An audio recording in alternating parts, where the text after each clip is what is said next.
پوری نون لیگ میں ایک مرد نہیں جو پنجاب حکومت کے اس ظلم و جبر پر بول سکے، اور کچھ نہیں تو ہاشمی صاحب کی عمر کا ہی کچھ خیال رکھ لیں، ان کی جناب صحت کا ہی کچھ خیال رکھ لیں۔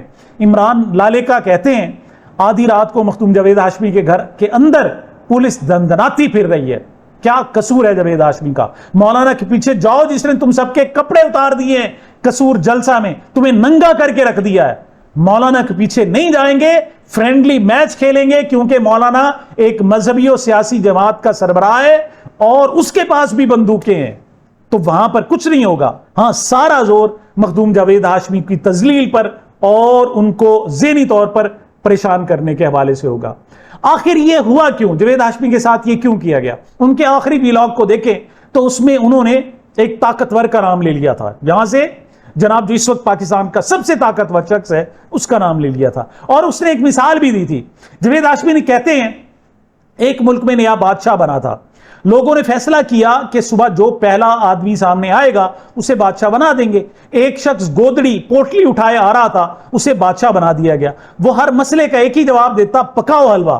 ملک پر حملہ ہوا تو تب اس نے کہا پکاؤ حلوہ۔ وہ کہتا تھا تم نہیں جانتے میری گودڑی میں کیا ہے۔ جب دشمن اس تک پہنچ گیا تو اس نے کہا میں تو حلوہ کھانے آیا تھا، لوگوں نے مجھے بادشاہ بنا دیا۔ میں نے حلوہ کھایا، اپنی گودڑی اٹھائی اور چلتا بنا، کیونکہ میری گودڑی میں تو کچھ نہیں تھا۔ جب مشرقی کی پاکستان میں جنگ چھڑی تو یحییٰ خان کا طرز عمل بھی کچھ ایسا ہی تھا۔ آج بھی ہمارے جرنیل اسی ذہنیت کے اسیر دکھائی دیتے ہیں۔ اقتدار آتا ہے، وسائل پر قبضہ ہوتا ہے، حلوہ تقسیم ہوتا ہے اور پھر گودڑی اٹھا کر رخصت ہو جاتے ہیں۔ نقصان مگر پاکستان کا ہوتا ہے، قیمت عوام ادا کرتے ہیں، اور تاریخ نئے ناموں کے ساتھ پرانی غلطیاں دہراتی رہتی ہے۔ اپنا حلوہ کھاؤ گے اور پھر بھاگ جاؤ گے۔ جاوید ہاشمی مزید کہتے ہیں جرنیلو تم آؤ گے، اپنی گودڑی اٹھاؤ گے اور چلے جاؤ گے۔ تمہاری نظر اسلام آباد کے ایک ایک سیکٹر پر ہے، تم منال پر قبضہ کر چاہتے ہو، تم پورے پاکستان پر قابض ہو، مگر یاد رکھو اقتدار ہمیشہ کسی کے پاس نہیں رہتا۔ اس ملک کا اصل مالک عوام ہے، نہ کہ بندوق کے زور پر فیصلے کرنے والے جرنیل۔ تمہاری حکومت اتنی کمزور ہے کہ تم مولانا فضل الرحمان کو گرفتار نہیں کر سکتے اور نہ اکیلے جاوید ہاشمی کو خاموش کرا سکتے ہو۔ مولانا کے لاکھوں پیروکار ہیں مگر اصل طاقت عوام کی ہے۔ ہاں، جاوید ہاشمی کو ڈرا سکتے ہیں، مولانا کو گرفتار نہیں کر سکتے۔ یہ جناب وہ چبھتے ہوئے الفاظ تھے جس پر جناب رد عمل دیا اور ڈرانے دھمکانے کی کوشش کی گئی، ان کی خواتین کی تذلیل کی گئی، چار دیواری کا تقدس پامال کیا گیا۔ بہرحال اپنے منہ پر کالک ملی ہے۔ اگر پنجاب حکومت نے کیا ہے تو اس نے بھی اپنا منہ کالا کیا ہے، اور اگر طاقتور لوگوں نے کیا ہے تو انہوں نے بھی اپنا منہ کالا کیا، کچھ اور نہیں کیا۔ جی، صحافی اعجاز چیمہ بڑی خطرناک خبر دیتے ہیں۔ وہ کہتے ہیں وفاقی وزیر مواصلات علیم خان لاہور پہنچے تو ان کی سوسائٹی کے سیکیورٹی گارڈز انہیں پروٹوکول دینے کے لیے وائرلیس سیٹ سمیت اٹھائے خود سڑکوں پر آ گئے اور روٹ لگا کر ٹریفک جام کر دی۔ مطلب یہ ایسے ہے جیسے طالبان آئیں اور لاہور کی سڑکوں پر قبضہ کر لیں اور کہیں گے ہم نے ٹریفک چلانی ہے، ان کے پاس وائرلیس سیٹ ہو۔ ان میں اور علیم خان کے ان سیکیورٹی گارڈز میں کوئی فرق نہیں ہے۔ صحافی اعجاز چیمہ کہتے ہیں پنجاب حکومت کے مطابق صوبہ بھر سے ڈالا اور سیکیورٹی گارڈ کلچر کا خاتمہ کر دیا گیا ہے۔ پھر یہ کیا ہے؟ سیکیورٹی گارڈز کا روٹ لگانا اور ٹریفک کو جام کرنا ایک جرم ہے۔ دیکھتے ہیں کہ پنجاب حکومت اس غیر قانونی عمل پر مقدمہ درج کرتی ہے یا نہیں۔ قانون کے مطابق کم از کم مقدمہ کی دفعات 341، 186، 143، 149، 506 بنتی ہیں۔ اب پنجاب حکومت ثابت کرے کہ قانون سب کے لیے برابر ہے یا نہیں۔ یہ بالکل نہیں ہے۔ اگر ایک سڑک پر پی ٹی آئی کو کوئی جھنڈا نظر آ جاتا تو یاد رکھنا پورا دھاوا بولنا تھا، بلکہ رینجرز کو بھی انہوں نے بلا لینا تھا۔ اور یہاں قانون کی حکمرانی پامال کی جا رہی ہے اور کچھ پرائیویٹ لوگ آ کر گنے اٹھائے، وائرلیس اٹھائے، ٹریفک کنٹرول کر رہے ہیں۔ تو اس پر جناب انہیں کوئی کیوں کہ ان کے اپنے پالتو ہیں، اپنے چہیتے ہیں۔ عائشہ صدیقہ یہ اینالسٹ ہے اور خاص طور پر سیکیورٹی ڈیفنس اینالسٹ ہے، بڑی خوفناک بات کرتی ہیں۔ وہ کہتی ہیں پچھلے سال 10,500 پاکستانی طلبہ لیگل ویزے پر برطانیہ آئے، ڈگریاں کرنے کے بعد اسائلم لے لیا، سیاسی پناہ لے لی۔ مزے کی بات یہ ہے کہ 80% نے یہ کہا کہ وہ گے ہیں، ہم جنس پرست ہیں، واپس جائیں گے تو مارے جائیں گے، اور انہیں اسائلم دے بھی دیا گیا ہے۔ مطلب وہاں سے آپ جناب عادل راجہ کو، آپ وہاں بیرسٹر شہزاد اکبر کو تو وہاں سے نکال رہے ہیں، لیکن آپ کے ایک ہی سال میں 10,500 پاکستانی وہاں گئے اور شرمناک وجہ بتا کر انہوں نے وہاں سیاسی پناہ بھی لے لی۔ خبر ہے کہ رحیم یار خان میں غربت سے تنگ ماں بچوں سمیت نہر میں کود گئی، 4 بچے جاں بحق ہو گئے۔ اور اس سے پہلے ایک جناب بورے والا سے بھی خبر تھی کہ میاں بیوی نے غربت سے تنگ، جن کا بل زیادہ آ گیا، جن کو روزگار نہیں تھا اور لوگوں کے پیسے دینے تھے کرائے کے مکان کی، 3 مہینے سے کرایہ نہیں دیا تھا اور وہاں سے ان سے مانگا جا رہا تھا، انہوں نے پہلے اپنے 2 بچوں کو زہر دیا اور پھر خود بھی زہر کھا لیا۔ حامد میر کہتے ہیں حکمرانوں تمہیں نیند کیسے آ جاتی ہے؟ یہ بے حس حکمران ہیں، ان کی اپنی ساری دولت پاکستان سے باہر ہے، ان کے بچے باہر ہیں، سب کچھ باہر ہے، یہ یہاں حکمرانی کرنے کے لیے آئے ہیں۔ لہٰذا ان سے آپ پوچھنا کہ ان کے اندر دل ہے، یہ صرف ایکٹنگ کرتے ہیں اور کچھ نہیں کرتے۔ عتیق ریاض کہتے ہیں پیر کو صنم جاوید کی کڈنی یعنی گردے میں درد تھا لیکن کم تھا، پیر کی شام درد زیادہ ہو گئے۔ کوٹ لکھپت جیل کی جو ڈاکٹر ہیں انہوں نے کہا آپ کو یہیں دوائی شروع کر دیتے ہیں، میں ہسپتال منتقل نہیں کر سکتی، آپ کے یہیں ٹیسٹ کروا لیے جائیں گے۔ بدھ کی رات ہمیں پتا چلا کہ انہیں شدید درد کی وجہ سے ہسپتال منتقل کیا گیا، ہم جناح ہسپتال گئے لیکن وہاں نہیں لایا گیا، ہم ساری رات اسی طرح پریشان رہے۔ پھر اگلے دن جب جیل ٹرائل تھا تو میسج آیا کہ رات کو انہیں بیرک سے نکالا تھا اور جیل کے ہسپتال میں ڈرپ بھی لگائی گئی تھی، طبیعت زیادہ خراب تھی تو ایمبولینس میں اٹھا کر شفٹ کرنے لگے تھے، وہاں انہوں نے بلڈ پریشر چیک کیا، وہ ٹھیک تھا تو ہسپتال شفٹ ہی نہیں کیا گیا۔ یہ صنم جاوید سے کیا جا رہا ہے، اس کا قصور کیا ہے کہ وہ محترمہ مریم نواز کے آنکھوں میں آنکھیں ڈال کر بات کرتی ہے اور اس کو ترکی بترکی جواب دیتی ہے، ورنہ اور کوئی اس کا قصور نہیں ہے۔ اور محترمہ مریم نواز صاحبہ مطلب یہ بیان ایسے دیتے ہیں جیسے یہ خود نیلسن منڈیلا ہو۔ تو وزیر اعلیٰ پنجاب مریم نواز شریف کا نیلسن منڈیلا کے عالمی دن پر پیغام کیا ہے؟ وہ کہتی ہیں نیلسن منڈیلا کی پوری زندگی صبر، استقامت اور جدوجہد کا ایک روشن استعارہ ہے۔ نیلسن منڈیلا نے قید و بند کی صحبتیں برداشت کی لیکن اصولوں پر سمجھوتا نہیں کیا۔ مسلم لیگ نون کی حکومت مساوات، انصاف اور رواداری پر مبنی معاشرے کے قیام کے لیے کوشاں ہے۔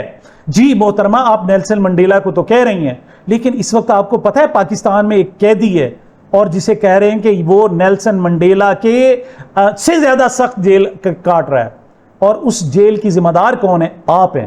اس پر جو ظلم کر رہی ہیں، ستم کر رہی ہیں، وہ آپ ہیں، اور وہ قیدی نمبر 804 عمران خان ہے۔ آپ تو ظالموں کی فہرست میں ہیں، آپ مظلوموں سے کیسے ہمدردی کر سکتی ہیں؟ آپ تو ڈکٹیٹرز کی صف میں کھڑی ہوئی ہیں، آپ کیسے جمہوریت کے جمہوری لوگوں کے ساتھ کھڑی ہو سکتی ہیں؟ آپ کو ایسے بیانات دیتے ہوئے شرم آنی چاہیے۔ ایکسپریس ٹریبیون کی خبر ہے حکومت نے گزشتہ مالی سال میں 27.2 ارب ڈالر کے غیر ملکی قرضے حاصل کیے، جن میں چین اور سعودی عرب کے 9 ارب ڈالر کے رول اوور بھی شامل ہیں۔ ان قرضوں کا بڑا حصہ بجٹ، پرانے قرضوں کی ادائیگی اور زر مبادلہ کے ذخائر برقرار رکھنے پر خرچ ہوا، جبکہ ترقیاتی منصوبوں کے لیے صرف 13% رقم مختص کی گئی۔ مطلب قرضوں پہ قرضے لیے جا رہے ہیں، پاکستان ڈوب رہا ہے، حالات انتہائی خراب ہوتے جا رہے ہیں۔ اسد اللہ خان کہتے ہیں بجلی کے صارفین پر 18 ارب کا اضافی بوجھ ڈالنے کے لیے نیپرا میں درخواست دے دی گئی۔ 18 ارب لوگ پہلے ہی لٹ چکے ہیں، ان کی جیبیں خالی ہو چکی ہیں اور یہ بجلی مہنگی کر کے ان سے مزید 18 ارب روپے اکٹھے کرنا چاہتے ہیں۔ پہلے انہوں نے جناب اب ہر روز کی بنیاد پر تیل کی قیمتیں ہوں گی، انہوں نے جناب جو ڈیزل ہے وہ 30 روپے پر لیٹر مہنگا کر دیا، اور جو پیٹرول ہے وہ 5.5 روپے لیٹر مہنگا کر دیا، اور یہ ساتھ بجلی بھی 1 روپے 20 پیسے پر یونٹ اب بڑھانے کے لیے جا رہے ہیں۔ وہ کہتے ہیں لوگ کہاں سے دیں گے، کیسے دیں گے؟ پیسے نہیں ہیں لوگوں کے پاس، حالات خراب ہیں، آپ کا پیٹ ہی نہیں بھر رہا، آپ مسلسل لوگوں کو نوچ نوچ کر کھا رہے ہو۔ جیو نیوز کی خبر ہے کہ برطانیہ نے عادل راجہ اور شہزاد اکبر حملہ کیس میں غیر ملکی طاقت کا الزام واپس لے لیا۔ مطلب وہاں عادل راجہ اور شہزاد اکبر پر جو حملے کرائے گئے تھے اس وقت انہیں خیال تھا کہ اس میں غیر ملکی قوت ملوث ہے، تو وہ صادر پاکستان کی طرف اشارہ تھا، تو انہوں نے اپنے جناب بین الاقوامی جو تعلقات ہیں ان کو بچانے کے لیے یہ جو غیر ملکی طاقت کا الزام ہے وہ واپس لے لیا۔ نیشنل سیکیورٹی ایکٹ دفعات پر انحصار ختم اور مقدمہ محدود کر دیا گیا ہے۔ تو استغاثہ نے عدالت کو بتایا کہ ملزمان مبینہ طور پر کرائے کے غنڈے تھے اور یہ حملے منصوبہ بندی کے تحت کرائے گئے۔ اب کرائے کے غنڈے تھے تو ان کو کرائے کو ہائر کرنے والا تو کوئی تھا نا، اس کے پیچھے ہے، لیکن بہرحال حکومتوں کی مصلحتیں ہوتی ہیں۔ تو بہرحال وہ کہتے ہیں جس سے ظاہر ہوتا ہے کہ مبینہ سازش کو منظم کرنے میں دیگر افراد بھی ملوث ہو سکتے ہیں۔ جج نے پوچھا آیا نیشنل سیکیورٹی ایکٹ کا پہلو اس لیے ختم کیا گیا کیونکہ ملزمان کو معلوم ہی نہیں تھا کہ وہ کسی غیر ملکی طاقت کی جانب سے کام کر رہے ہیں. تو وہ کہتے ہیں ہاں بظاہر یہی صورتحال تھی. جو ملزم تھے انہوں نے وہاں مقامی لوگوں سے کچھ پیسے لیے, انہیں یہ پتا نہیں تھا کہ وہ کس ملک کے لیے پیسے لے کر یہ کام کر رہے ہیں. اوریا مقبول جان کہتے ہیں کہ چیزوں سے حکومت چلتی ہے, 3 چیزوں سے. کون سی؟ خزانہ, فوج اور عوام میں مقبولیت. یہ تینوں اکٹھی نہ ہو تو حکومت نہیں چلتی. اس وقت 2 یعنی خزانہ اور فوج ایک بندے کے پاس ہے اور مقبولیت ایک دوسرے بندے عمران خان کے پاس ہے. مطلب ایک سید عاصم منیر کے پاس اور 2 سید عاصم منیر کے پاس اور ایک جو ہے وہ عمران خان کے پاس. اب ان کے پاس اس کے علاوہ کوئی راستہ نہیں ہے کہ وہ اپنی مقبولیت انہیں دے دیں یا دونوں چیزیں اس بندے کو دے دیں. یہ 3 چیزیں ملیں گی تو حکومت چلے گی. نہ کرتے بھی یہ کرنا پڑے گا. جب کوئی راستہ بنتا ہے تو ذاتی انا آڑے آ جاتی ہے, یا اندر والے کی انا ختم کرنا ہوگی یا پھر باہر والوں کو اپنی انا ختم کرنی پڑے گی. مطلب ملک کا 4 سال سے ستیہ ناس ہو گیا اور صرف اپنی انا کے لیے سب کچھ کیا جا رہا ہے. کبھی کہا جا رہا ہے اپنی بیوی کو طلاق دے دو معاملات ختم ہو جائیں گے, کبھی مختلف مطالبات کیے جا رہے ہیں, لیکن ملک کا کوئی نہیں سوچ رہا. اوریا مقبول جان مزید کہتے ہیں اب ڈیمیج اتنا ہو گیا ہے کہ عمران خان یا ان کی پارٹی بھی حکومت نہیں لینا چاہے گی. کوئی بدنامی لینے کو تیار نہیں ہے. یہ تو بدنام ہو چکے ہیں, ٹھیک ہے, جہاں 100 ہے وہاں 125 صحیح. ایک ایسی حکومت بنے جس کی تیاریاں انہوں نے مکمل کر لی ہیں. وزیر اعظم بھی چنے ہوئے ہیں. نواز شریف کہتے ہیں کہ پنجاب میں حکومت رکھو اور اوپر وفاق سے نکل جاؤ. نون لیگ سمجھتی ہے کہ اگر اس بار حکومت سے گئے تو پھر اسٹیبلشمنٹ اس قابل نہیں ہوگی کہ ہمیں دوبارہ اقتدار میں لا سکے, اور یہ اسٹیبلشمنٹ بھی سمجھتی ہے. دوسری طرف جناب قائد حزب اختلاف محمود خان اچکزئی نے خطاب کیا اور انہوں نے کہا جی 5 اگست سے, صرف 5 اگست کو نہیں, 5 اگست سے ملک میں مسلسل احتجاجی تحریک چلانے کا انہوں نے اعلان کیا. وہ کہتے ہیں اس وقت کم از کم ہزاروں نوجوان جن کا کوئی قصور نہیں جیلوں میں بیٹھے ہیں. 5 اگست کو عمران خان کی قید کا اگلا سال شروع ہوگا. میری تحریک انصاف کے ساتھیوں سے گزارش ہے تیاری پکڑیں اور اس تحریک کو چلانے کے لیے اپنی تمام صلاحیتوں کو استعمال کریں اور اس جدوجہد کو مسلسل اس نہج پر لے کر جائیں جہاں ہم پاکستان میں آئین کی بحالی اور تمام سیاسی اسیران کی رہائی تک پہنچ سکیں. جو مزمل سہروردی نے خبر دی ہے وہ کہتے ہیں کہ فواد چودھری نے جو شاہ محمود قریشی سے ملاقات کی تھی اس حوالے سے اپڈیٹ آ گئی ہے. وہ کہتے ہیں فواد چودھری کی شاہ محمود قریشی کو منانے کی کوششیں ناکام ہو گئی. وہ کہتے ہیں کہ جب ساری سزائیں تو بھگت لیں, اب رہا ہونے کا کیا فائدہ. 9 مئی میں سزا ہمیں ہو گئی ہے, سب کچھ تو برداشت کر لیا ہے. شاہ محمود قریشی نے فیصلہ کر لیا ہے کہ وہ عمران خان کے ساتھ رہنا چاہتے ہیں اور انہی کے ساتھ رہ کر اپنی سیاست کو آگے بڑھانا چاہتے ہیں. یہ ایک اور اہم خبر ہے کہ وکلاء نے باقاعدہ احتجاجی تحریک کا اعلان کر دیا ہے. وکلاء کو کہا جا رہا تھا کہ آپ بے حسی کا مظاہرہ کر رہے ہیں, تو آل پاکستان وکلاء ایکشن کمیٹی نے چھٹیوں کے بعد علی احمد کرد کی سربراہی میں وکلاء تحریک چلانے کا اعلان کر دیا. علی احمد کرد کہتے ہیں ہم اس تحریک میں عوام کو شامل کرنے جا رہے ہیں. پہلا عوامی جلسہ خیبر پختونخوا میں ہوگا, لندن میں بھی پروگرام کیے جائیں گے. علی احمد کرد نے اس اپنے روایتی جو ان کا انداز ہے اسی انداز میں کہا کہ ہم اس حوالے سے پیچھے نہیں ہٹیں گے. تھوڑا سا انٹرنیشنل خبروں کو دیکھ لیتے ہیں. امریکی حملوں سے جاں بحق ہونے والے افراد کا خون رائیگاں نہیں جانے دیں گے, یہ بات کہی ہے عباس عراقچی نے. ایرانی وزیر خارجہ ہے. اس وقت امریکہ جو ہے وہ ایران کے پلوں بجلی گھروں پر حملے کر رہا ہے, اور جب یہ پل پر حملہ کیا گیا, یہ دیہاتی بندر خمیر پل ہے, وہاں سے کچھ 3 نوجوان گزر رہے تھے اور جب حملہ کیا اور اس میں وہ شہید ہو گئے. وہ کہتے ہیں کہ امریکی حملے سے جاں بحق ہونے والے 3 شہریوں کی انہوں نے تصاویر بھی جاری کی ہیں, اور وہ کہتے ہیں کہ ہم آخری خون کے قطرے تک ایران کا دفاع کریں گے. دوسری طرف جناب امریکی صدر ڈونلڈ ٹرمپ نے ساتھ کینیڈا سے بھی پنگا لے لیا ہے, اور پنگا بڑا دلچسپ ہے. امریکی صدر کہتے ہیں کہ ہم کینیڈا کو اس بات کا ذمہ دار ٹھہراتے ہیں کہ وہ اپنے جنگلات اور وہاں موجود جھاڑیوں کی مناسب دیکھ بھال نہیں کر رہا, جس کے نتیجے میں امریکہ غیر ضروری طور پر گندی, آلودہ اور صحت کے لیے نقصان دہ ہوا کی زد میں آ رہا ہے, جس کا معیار خطرناک اور بالکل ناقابل قبول ہے. اب وہ کہتے ہیں کہ اس آلودگی کی قیمت لازماً ان محصولات میں شامل کی جائے گی جو کینیڈا اس وقت ادا کر رہا ہے. مطلب جب انڈیا سے ہوائیں چلتی ہیں پاکستان کی جو فضا آلودہ ہو جاتی ہے, اب پاکستان کو بھی چاہیے کہ جناب انڈیا پر باقاعدہ اس حوالے سے جرمانہ عائد کرے. سینئر صحافی نصرت جاوید کے ٹویٹ پر بات ختم کرنا چاہوں گا.